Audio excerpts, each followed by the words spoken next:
문재인은 양반, 이재명 대통령 되면 도대체 무슨 일이 일어날까?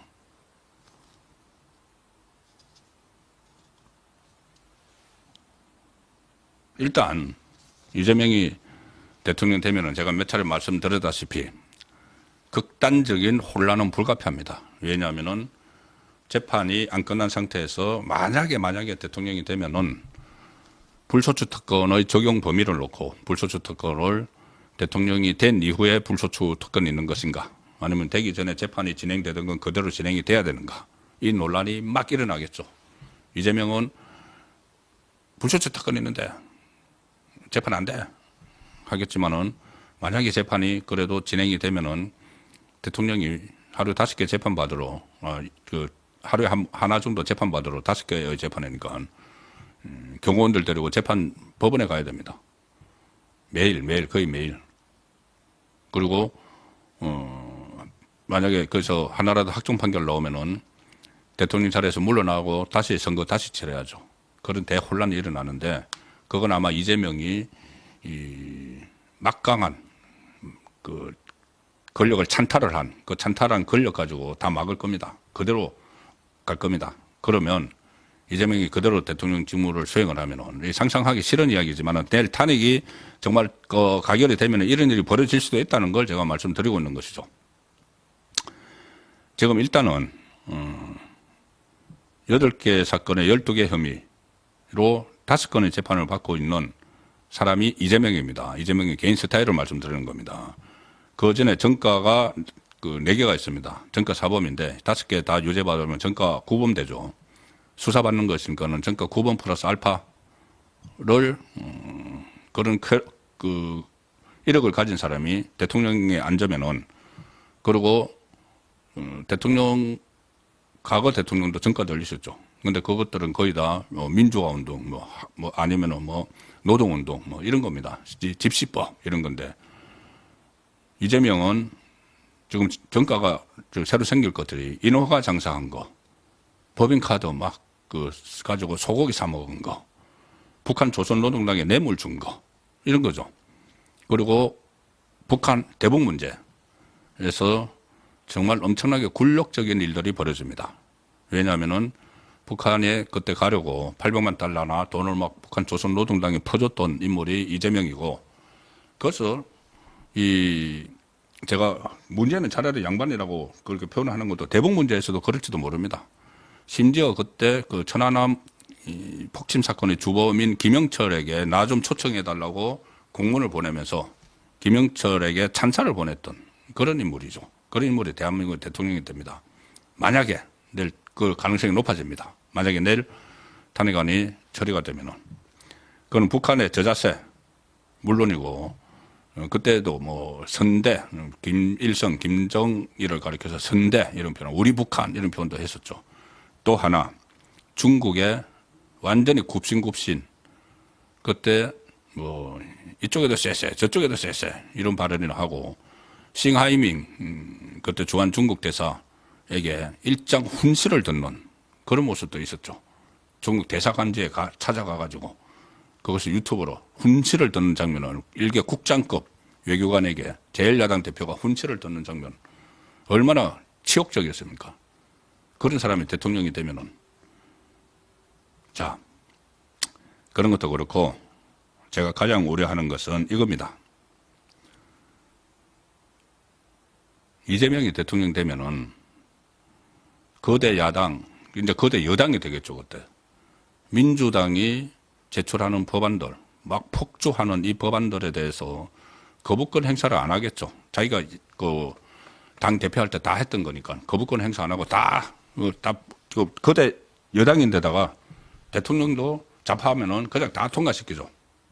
그런데 여기서 윤석열 대통령이 거부권을 행사한 것을 지금 민주당은 계속 무슨 가족들을 수사를 하려는 것을 거부권 행사한다, 그 김건희 특검법, 최상병 특검법 이런 이야기를 하지만은 그게 다가 아닙니다. 왜 거부권을 20몇 번이나 통과를 행사를 했는가 하면은 완전히 사회주의적인 성향의 법안들을 계속 발의를 했기 때문에 거기에 대해서 거부권을 행사한 것들이 더 많습니다. 그런데 이재명이 정권을 잡으면은 그 거부권이 행사가 안 되고 전부 다 그게 법제화되는 거죠. 그럼 사회주의적인 법이 우리나라에 쫙 깔립니다. 그럼 사회주의 국가로 갈 수가 있는 겁니다. 그 법이 어떤 법들이냐. 지금 윤석열 대통령이 거부권을 행사한 법안들, 특검법, 탄핵법, 탄핵 이것만 있는 게 아닙니다. 뭐 탄핵은 뭐 그 거부권도 없죠. 이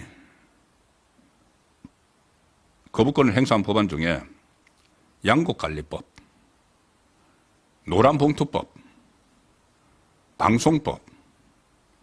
자, 양곡관리법은 국가 재정에 엄청난 부담을 주는 그런 것이고, 노란봉투법은 대기업 활동을 위축시키는 것이고, 자, 그래서 이거 거부권 행사했고, 방송법, 방송을 완전히 좌파가 장악을 하기 위한 그 방송법, 그것도 거부권 행사를 했고, 이태원 참사 특별법, 이런 것들도 재정에 그리고 여러 가지 이 부작용이 있는 법안이기 때문에 다른 방법으로 이태원 참사 피해자들을 지원을 하는 그게 있는데 이것도 특별법을 만들겠다고 하니 이 거부권 행사했던 거고, 전체 사기 특별법 이런 것도 마찬가지입니다. 이것도 어떻게 보면은 이 좀 불공정한 그런 그 내용들도 있고, 또 이거 있습니다. 민주유공자 예우에 관한 특별 법률안. 이것도 완전히 언제까지 민주화, 그리고 불확실한 민주화 운동을 했는지 안 했는지 불확실한, 그리고 한번 했다고 해서 자손 대대로 취업도 보장하고 하는 이 법안에 대해서 거부권을 행사했던 겁니다. 그리고 전국민 25만 원 지원법, 이런 것들이 이재명이 대통령이 되면, 이재명 정부가 들었으면은 거부권 행사 없이 그대로 다 통과돼서 법제화 되는 거죠. 그러면 그게 사회주의 국가로 가는 길입니다. 자, 이해찬이 그때 문재인 정부 들었을 때 20년 집권론을 이야기를 했었죠. 그런데 문재인이 실정을 많이 하는 바람에 5년 만에 종료가 됐습니다. 이해찬은 이재명 후견인이죠. 자, 그러면은 이재명이 이 정권을 잡으면은 20년 집권론을 이번에는 실패하지 않고 실현을 시키기 위해서 가전 수단을 다 쓰고, 특히 우파를 아예 씨를 말릴 겁니다. 우파 숙청 작업이 벌어질 게 뻔하죠. 문재인 때는 아무것도 아니다, 이런 말이 나올지도 모르는 상황입니다. 자, 그래서 그것을 지금 내일 과연 어느 쪽으로 갈 것인지 그것이 선택되는 운명의 날입니다. 내일 일단 지켜봐야 될 거고, 그 끝으로 하나 짧게 말씀드릴 것은 왜 도대체 윤석열 대통령이 이렇게 비상계엄을 선포를 했을까? 여러 가지 이야기가 나오다가 어제 하나 나온 이야기가 있죠. 선관위의 계엄군을 국회보다 더 많은 인력을 더 많이 투입을 했다. 그래서 부정선거와 관련된 내용을 찾으려고 한 것 아닌가. 그 보도들이 나왔고, 김용현 전 국방부 장관도 오늘 어제 동아일보 질문에 많은 국민들이 부정선거 의혹을 제기함에 따라 향후 수사 여부를 판단하기 위해 시스템과 시설 확보가 필요하다고 판단을 했고, 윤 대통령의 뜻이었느냐는 질문에 예, 이렇게 이야기를 했습니다.